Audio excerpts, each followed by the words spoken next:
Spoštovane gledalke, spoštovani gledalci, lepo pozdravljeni na kanalu Televizije AS v oddaji Neposredno, kjer za vas pripravljamo zanimive vsebine, zanimive pogovore z zanimivimi gosti.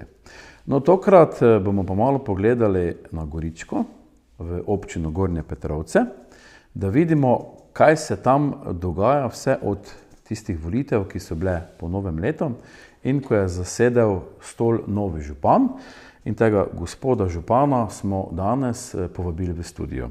Gospod Milan Horvat, župan občine Gornji Petrovci, lepo pozdravljeni v našem studiu. Lep pozdrav tudi vam in vsem občankam in občanom Gornjih Petrovec in vsem vašim gledalcem. Torej, 4 mesece so minili, odkar ste zasedli županski stolček v Gornjih Petrovcev. Pa morda za gledalke in gledalce, pa tudi seveda za vaše občane in občanke, če morda poveste, kakšna je trenutna finančna situacija v vaši občini? Finančna situacija se glede na prejšnja leta v bistvu ni kaj dosti spremenila. Spreminja se, ampak to je živa stvar. Ne? Mi smo ugotovili so ugotovili leta 25, tam nekje v začetku leta 25, da bi dolg z glavnico in zamudnimi obrestmi naj dosegal tam 8 milijonov in 200. Zadeva je taka, nekaj se dolga odplačuje oziroma se je že prej odplačevalo, istočasno pa rastejo tudi obresti. Jaz mislim, da se nekje ta številka še vedno trenutno vrti, tu nekje 8 milijonov. Pa se to povečuje sedaj ali je dejansko se samo odplačuje obresti? Glavnica pa dejansko ostane. Dolg se odplačuje tako, da upniku pridejo na vrsto, se najprej odplačujejo zamudne obresti, potem ko se zamudne obresti odplačajo, pa se odplačuje glavnica. Ostale zamudne obresti pa rastejo, glavnica ne raste, rastejo zamudne obresti in pri nas smo zaračunali, ali pa so zaračunali, da so znašale leta 2025 zamudne obresti na letni ravni okrog 400 tisoč evrov. Odplačevali smo pa do takrat tam med 180 do 200, 220 tisoč evrov dolga. Se pravi, so zamudne obresti rasle približno 200 tisoč na letni ravni. Vi imate proračuna letnega koliko? Imamo trenutno proračuna rebalans, ki je bil sprejet, mislim, zdi, da aprila.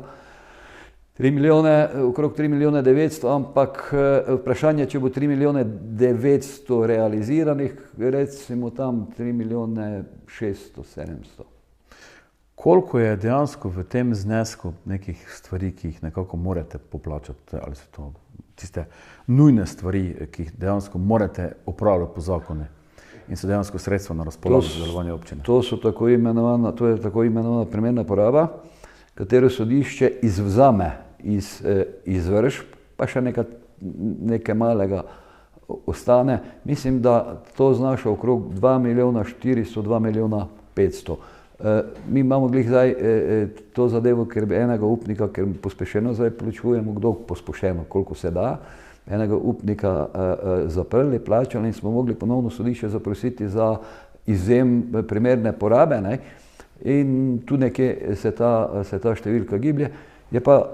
So pa stroški, prvič, dobro, samo če računamo plače, vsi prispevki, režijski obrat, potem šolstvo, kjer se skupaj z vrtcem giblje okrog 400 tisoč evrov, prevozi šolskih otrok je približno 200 tisoč, potem sociale je približno tam od 150 tisoč in še, ne vem, kar nekaj dosti stvari. Se pravi, okrog 2 milijona 400, pa še morda kaj zraven. Kaj pa recimo, kakšne investicije so sploh možne ob takšni situaciji? Investicije praktično niso možne. Glih prav v tem je bil štos, da so se nekatere investicije izvajale v tem času. No in v proračunu za leto 2026 je celo bila ena investicija za 150 tisoč evrov predvidena, ker smo potem ukinili. V glavnem pa ob srečanju z ko smo začeli delati oziroma smo naredili takrat sanacijski načrt, ne, ki je potem padel v vodo. Padel je v vodo zaradi tega, ker so bile napačne predpostavke za realizacijo tega sanacijskega načrta. In na prvem srečanju, ko sem se srečal z predstavnik Ministrstva za finance in Ministrstva za javno upravo, je bilo strogo rečeno, ja, investicij ni. Lahko so samo neka zadrževalna, se pravi tekoča opravila. No, in mi smo se pri rebalansu proračuna tega v glavnem držali in smo namenili za sanacijo cest, ki so se prav v prejšnji zimi poslabšale v nekaterih zaselkih, recimo Kuke, Častanjevci, ljudje praktično niso mogli domov, ali pa še zdaj težko prihajajo domov. In smo pač namenili potem za sanacijo teh cest 380 tisoč in to zdaj poskušamo, da bomo s temi sredstvi vsaj nekaj teh cest izboljšali, drugih investicij pa praktično nimamo. Kakšen je tu recimo sanacijski načrt? Ta sanacijski načrt, ki je bil izdelan takrat, ne, in ki sem ga rekel, da je bil na napačnih predpostavkah, se praktično ima zdaj načrt ukrepov za odpravo dolgoročne zadolženosti ali pa za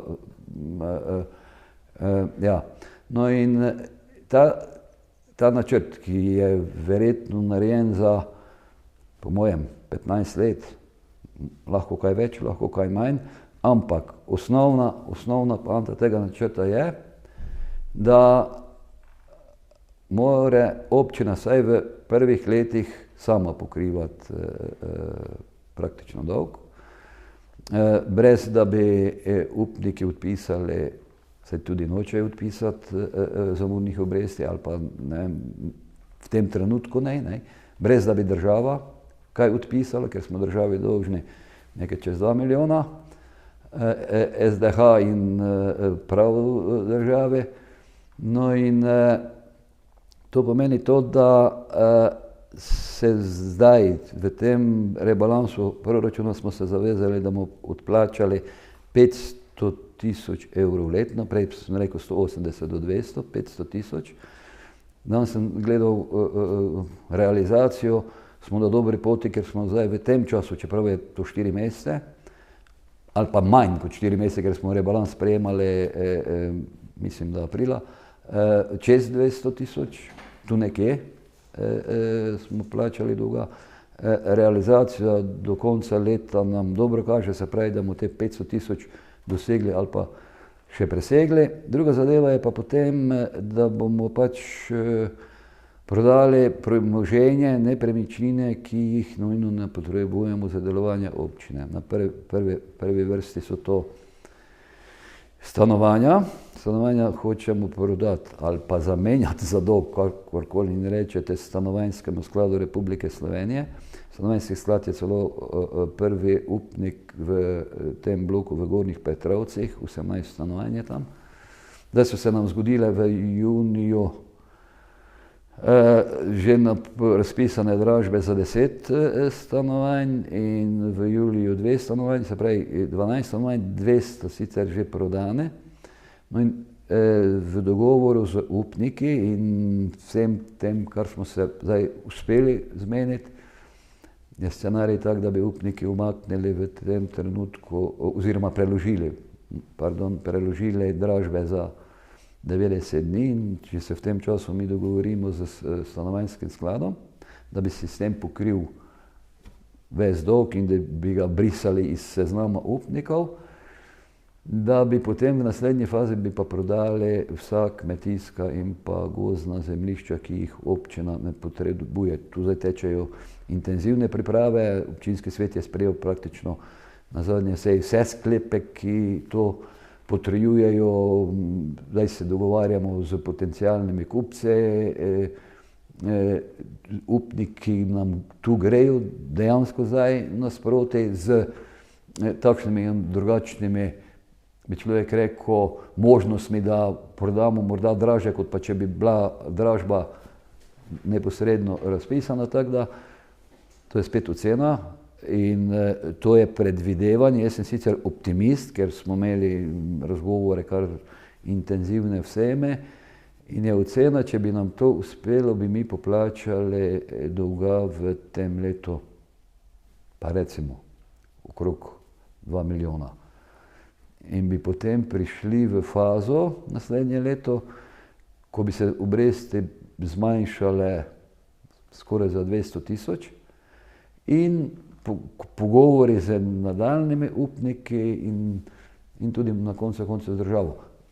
To je scenarij, ki je optimističen, ampak ki ni neizvedljiv. Najprej je to, recimo meni so upniki pravili na prvem sestanku, ko sem se srečal z njimi, saj nam že to 15 let obljubljate, pa se ni nič premaknilo. Najpomembneje je to, da bodo upniki dobili zaupanje, da se res držimo tega, kar smo obljubili, in to delamo zdaj s polno paro. No pa, kakšni so se pravi upniki, banke, država, so nekako zainteresirani, prihajajo nekako z vami, do vas z odprtimi rokami, kakšni so zdaj ti odnosi? Se za nekaj opisano, ampak vseeno, kakšne so tu nekako njihova pričakovanja, neka želja, tudi zaupanje, ste sami povedali? Jaz jim dam po svoje prav. Oni so skozi to obdobje, ko so bili upniki šli skozi razne faze, kjer so vedno bili tako ali drugače razočarani. In nekako, vsaj to prvo zaupanje se je med nami spostavilo. Govorim med upniki in občino. Ja, ampak čakajo, da bo res to izvršeno. Nekaj se izvršuje, ampak oni čakajo tudi na koncu zdaj, kako se bo odvilo to z stanovanjskim skladom in vse ostalo, in konec leta, ali bomo izpolnili te obljube, ki smo jih dali. Zdaj z državo se v tem trenutku ne pogovarjamo. Država nam je zavrnila, če lahko preidem nazaj, na sanacijski načrt, takrat je bil predviden scenarij tak, da bi res nekaj prodali, ne vem kaj, da bi upniki odstopili od zamudnih obresti ali jih pa prepolovili, ali v tem smislu, se so tekli v tej smeri tudi razgovore, in potem, da bi država dala soglasje, da bi se občina zadolžila za vsaj 4 milijona in da bi potem vse upnike poplačali in bi plačevali tisti dolg. Ampak država ne najde, saj v tem trenutku mi tako govorijo, ne najde podlage, da nam dala soglasje za teh 4 milijone. Ker država daje soglasje za zadolžitev tekočo. Se pravi, občina mora zaprositi za tekoč najem posojila in država mora dati soglasje in tudi neke vrste garancijo. Za zapadle terjatve, ki so pri nas recimo 15 let že za nazaj, zato pa pravi, da nimajo podlage, saj v tem trenutku oziroma v tem času ne. Tako da na državo kaj dosti računati ne moremo. Mi smo celo želeli, da bi SDH, ki je prevzel, zdaj z bankami nimamo nobenega posla, ker nimamo nobenega bančnega kredita, SDH je prevzel terjatve bank od takrat, ker so bile to posojila iz tam leta 2001, 2, 3, 4 mesece zdi. SDH pa tudi pravi, da ne more kar tako odpisati dolga. Se sedaj z novo vlado lahko tukaj spremeni? Ja, jaz imam upanje. Zdaj, to je moja prva, bi človek rekel, naloga, da grem določenim ministrom in se o tem pogovarjam. Zdaj, kako? Mi smo se pogovarjali zdaj v tem trenutku z predstavniki finančnega in pa ministrstva za javno upravo, z strokovnjaki, ki so zadolženi po 10. B, C členu Zakona o financiranju občin, ki je te spremembe so začele veljati konec leta 2024 in so dejansko prinesle neko pooblastilo državi, da se lahko vmeša v finance občine. Prej država niti ni imela nekih velikih podlag, smo se pogovarjali s strokovnjaki iz vsega področja in zdaj strokovnjaki so se držijo pač zakonodaje. Zdaj, ali lahko politika kaj naredi ali ne, to bomo pa videli. Je to malo čudno, nekako ste pripravljeni stvari reševati, dajete v to energijo, ampak z države je pa potem taki medel odziv. Kaj to njim ni v interesu, da bi zadevo razrešili?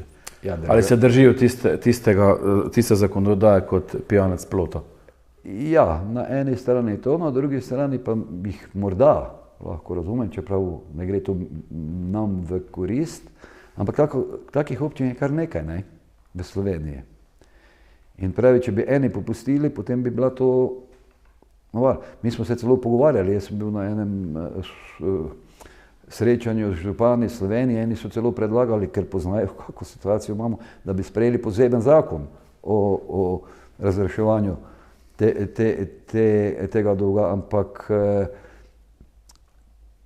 pravijo, da jih je, mislim, ne, kar nekaj občin v takih, vsaj 3 smo baje najbolj zadolžene, pa ne vem točno kere, ne, mislim, še 2, pol pa manj, take, ki ne morajo z nekimi drugimi premostitvenimi krediti, ne vem kaj rešiti zadeve, tako da je praktično to opravičilo, ja, drugače se pa držijo pa zakonodaje.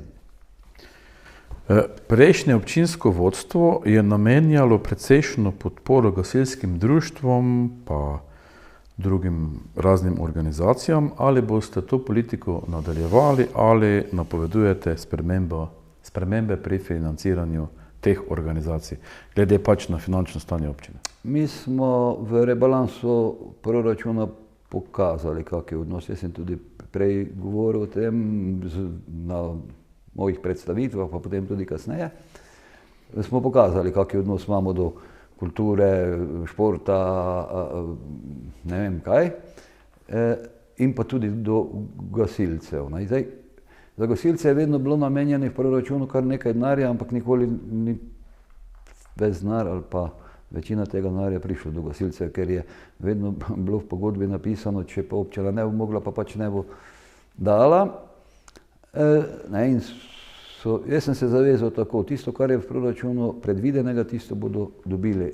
Eno je tisti požarni sklad, se pravi požarna taksa, ki je dejansko namenska sredstva, ki bi jih praktično ne bi smel za drugo porabiti. Drugo je pa potem proračunska sredstva, ki so za to namenjena, in smo se že dogovorili, smo že sredstva na nek način potalali, se strinjajo, predvidenih je sicer v proračunu nekaj več, ampak smo rekli, če bo kakšna intervencija, ne vem kaj bo trebalo še nekaj dodati, tako da imamo tam neke rezerve in to bom izpolnil. Nekaj manj je sredstev, kot je bilo, normalno, kot je bilo prej, ne? Ampak še vedno, ampak dialog z gasilci me ne skrbi, ker je stekel kar na takem dobri ravni. Zdaj, pri ostalih društvih za kulturo pa v tem, tam je bilo 8 000, smo celo 1000 dodali. Ja, rigorozno smo pa zmanjšali pri športu, oziroma pri nas je več ali manj v ospredju nogomet. Dobro, tudi šola nogometa v Križevcih. In ko smo šli gledati proračune ostalih občin, ki namenjajo za to vrstno, razpisi so, za to vrstno dejavnost, imajo tam od 15 000, 10 000, ne vem kaj, mi smo imeli 80 000. In smo ta sredstva v letošnjem rebalansu prepolovili. To je sicer bil en največjih udarcev tudi za svetnike, morda je bil tudi to razlog za odzadaj za prvo sejo, da ni šla skozi, ampak so se nekako zdaj večina društev s tem sprijaznila. Ob tem, da smo imeli prej recimo za vzdrževanje, ker je vse bilo to na grbi občine, ne na grbi klubov, smo imeli zunanjega izvajalca, ki je kosil, pa ne vem kaj, in je to stalo še pa še. Mi nismo pogodbe podpisali in zdaj režijski obrat, ki sicer tudi stane, ampak v tem prehodnem obdobju ne moreš vse vzeti naenkrat nekomu, prehodnem obdobju zdaj vzdržuje pač potem režijski obrat igrišča. Nekaj ne moreš vse naenkrat. Kakšni so odzivi klubov? Ja, pa pravim, nekateri v Križevcih malo slabše, ker večina sredstev je ta šla, ampak drugače pa se pogovarjamo in nimam nekih večjih težav. Sami ste prej menili občinski svet. Kako ocenjujete sodelovanje z občinskim svetom občine Gornji Petrovci?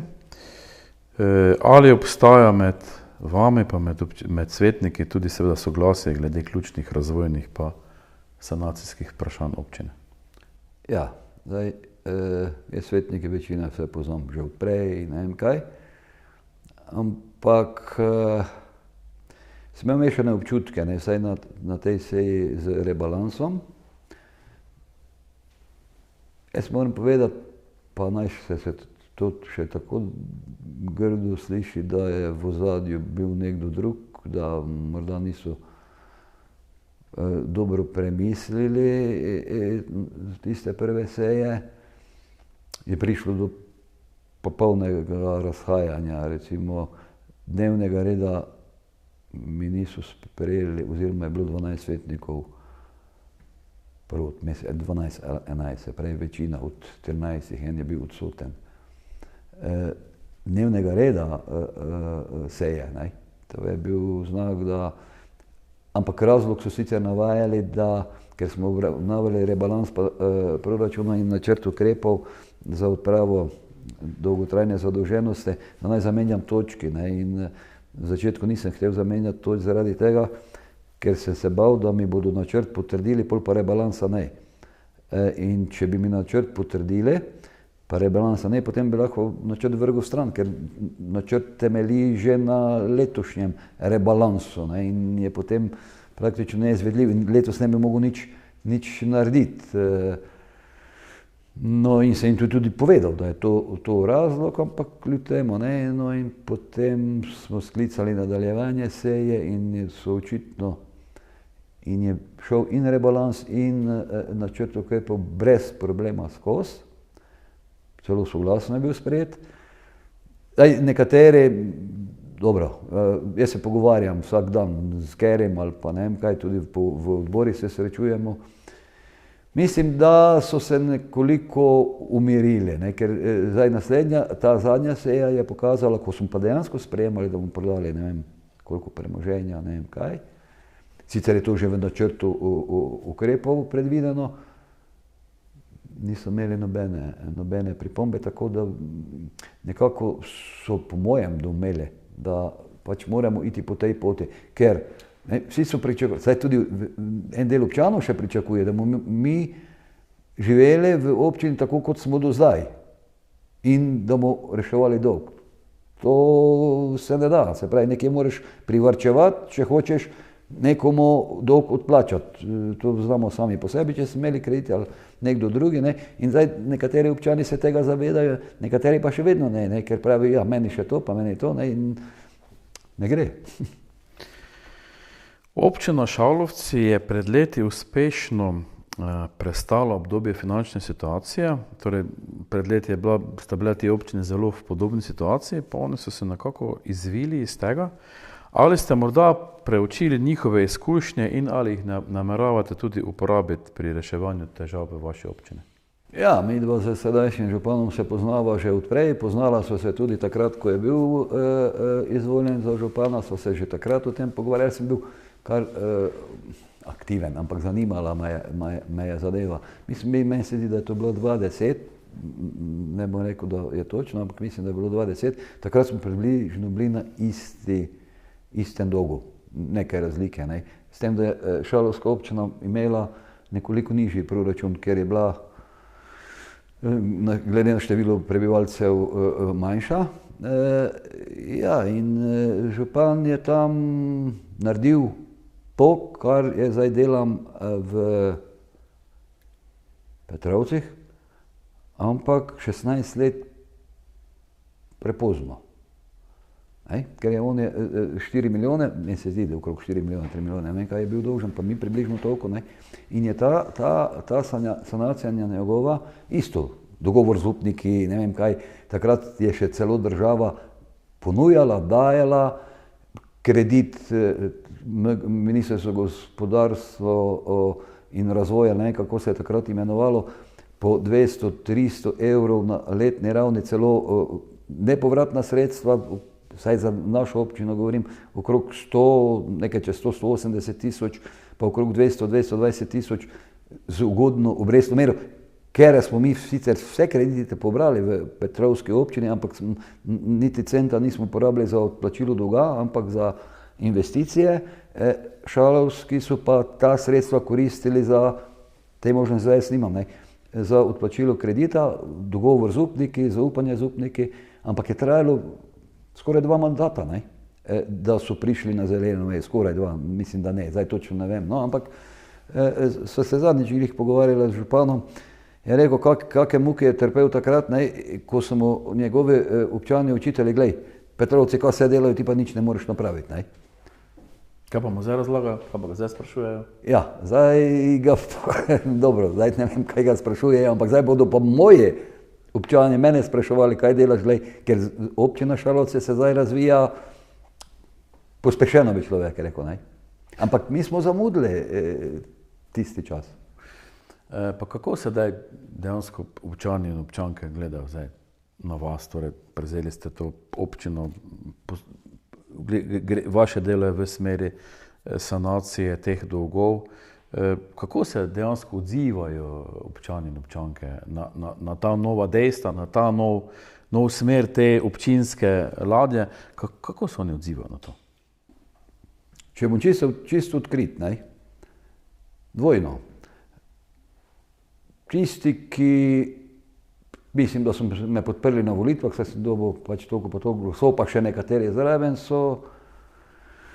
niso zadovoljni, ampak razumejo zadevo, bi človek rekel. In razumejo, da pač moramo nekaj narediti v tej smeri. Je pa zdaj ena skupina, ki pa mislim, da nikoli ne bo zadovoljna in ta skupina še vedno, starega župana malo bolj jemlje v čas in da zdaj pa ne bomo imeli nič. To ni res, da ne bomo imeli nič, ampak bomo pa mogli borovati. Ampak dobro, jaz sem se tega zavedal. Jaz sem tudi takrat, ko sem kandidiral, nisem obljubljal niti centa, niti nobenega projekta, nič, ampak sem govoril, da bomo napravili, ker v 8 mesecih, 9 mesecih ne moreš ne vem kaj napraviti. Jaz sem sam začuden, da nam še to zdaj kaj delamo, da nam to uspeva na nek način. Sem jaz takrat rekel, da ne bomo nič obljubljali, da nič ne bomo mogli narediti, ampak bomo napravili nastavke, ker dejansko gre za nastavke za dolgoročno sanacijo občine. To bom poskušal narediti do konca mandata, pol bomo pa videli, kako bo. V kolkem času nekako predvidevate, da bi se to stanje občine nekako toliko stabiliziralo, da bi lahko šli tudi potem v neke investicije, v neko normalno poslovanje občine, če moram na tak način vas vprašati? Ja, dolg bo ostajal še kar nekaj časa. Zdaj po nekih predvidevanjih, ampak to so spet lahko optimistična, upam, da niso utopistična, bi občini zadostovalo, da bi bil transakcijski račun deblokiran. In če bi nam to uspelo, potem se lahko prijavljamo na vse razpise, ki so na takšnih in drugačnih področjih, ker jih do zdaj se nismo prej posluževali, zdaj si jih pa ne moremo, ker moraš vedno imeti vsaj 10-20% nekega lastnega denarja, moraš nekaj narediti tudi že neke projekte, ker če nimaš projekta, se ne moreš prijaviti na noben razpis. In dobro, zdaj, če je to fejs optimistično, ne vem, ampak glede na to, kar smo se pogovarjali, je to možno, bi bilo možno, če bomo, ali pa če bo občina pač to izpolnila, kaj je obljubila leta 2007, težko, po mojem 2008 bi pa bilo morda. Torej 2028. 2028. To je to v prihodnjem mandatu. Ja, no, ampak pravim, to je precej optimističen scenarij, ni pa spet neizvedljiv. Kaj bi se moglo na naslednjih volitvah lokalnih zgoditi, da bi dejansko šla ta vaš optimizem v realizacijo? Ja, ne vem, da bi se nekaj pretresljivega moglo zgoditi. To, kar sem jaz prav, da bom nastavke naredil, jaz sem poskušal, da bomo sprejeli proračun za 2027. Dobro, vemo, da se potem da to vse skupaj rebalans narediti in ne vem kaj. Načrt ukrepov je sprejet, potrjen na enem in drugem ministrstvu, se pravi ima verifikacijo, sprejeli so ga, ker ga poznajo upniki, sprejeli so ga tudi upniki in nadaljevati pač uresničevanje tega, kar je v teh zadevah zapisano. Boste v jeseni kandidirali? Ja, to vprašanje sem slišal že od občanov, pa od kolegov, pa od ne vem koga. Odkrito bom povedal, da ne vem, ampak ne nagibam se v to smer. Kaj vas je realna situacija preveč šokirala? Ne. Da bi nadaljevali to delo? Ne, ni to. Jaz imam po svojem, kako bi človek rekel, še neko voljo, ampak zračunal sem nekaj drugega. Ne. Dobro, zdaj me ta zadeva me kar utruje in tu gre kar nekaj živcev, tudi stresa je nekaj. Mislim, ni enostavno, ker se zraven še godijo druge stvari, druga problematika, ne vem kaj. Ampak sem nekako zračunal, jaz bom 70 v naslednjem letu in 4 leta sem 74, takih je že malo, da hodijo naokrog, ne vem kaj. In jaz sem bil sicer res v pokoju kar nekaj let, pa mi ni nič manjkalo. In mene so praktično skoraj, ne prisilili, ampak fejs nagovorili, da sem pač, ker je bila pač 8-mesečno obdobje in noben tisti, ki dela, se ne more biti neprofesionalni, ker tam moraš biti zjutraj prisoten, popoldne ne. Smo me potem nekako v to porinili. Ja, ampak kaj mi pa še potem preostane, če mu se še mantra 4 leta. Še za konec morda eno vprašanje. Kako vam je uspelo, da sta vas podprli dve diametralno nasprotni stranki?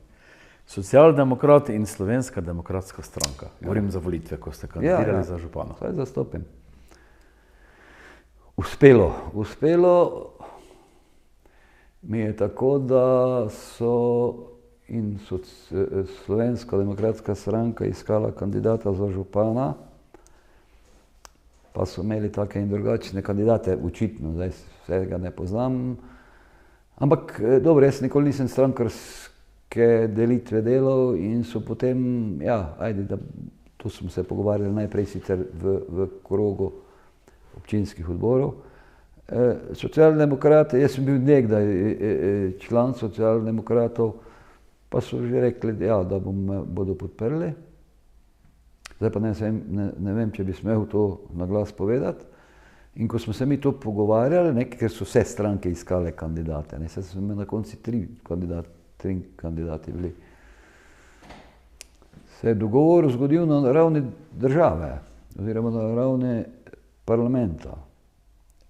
Z določenimi poslanci so se dogovorili in so potem potrdili in so potem organi stranke praktično eni in drugi to sprejeli, ker so mogli glavni odbor, ali ne vem, kako se reče, so mogli ti sprejeti odločitve, da me podprejo. Ampak kaj se pa potem zgodilo? Potem je pa prišlo v občini do kar precejšnjih trenj, najprej med samimi, predvsem v Slovenski demokratski stranki med določenimi člani, potem med SD-jem in tem. Ampak ko smo razložili, da je vrag vzel šalo, ne? Ja, da je vrag vzel šalo in da vsi ne delamo da se ne moremo iti v občine strankarske politike, če hočemo nekaj narediti, so očitno potem to ljudje, ker se potem umirili in so ljudje očitno to potem vzeli kot zares. Jaz vem, da je bilo to, ko smo se potem pa pogovarjali z temi poslanci, pa s tem neki unikum, ki se redko kdaj zgodi. Ampak vseeno, očitno, če je dovolj velika volja, se lahko vse zmenijo. Lahko se vse zmenijo in volja mora biti, v tem je štos. Gospod župan Gornjih Petrovec, Milan Horvat, hvala lepa za vaš obisk našega studia in hvala lepa, da ste malo razsvetlili aktualno dogajanje v vaši občini. Ja, hvala tudi vam, da ste me povabili.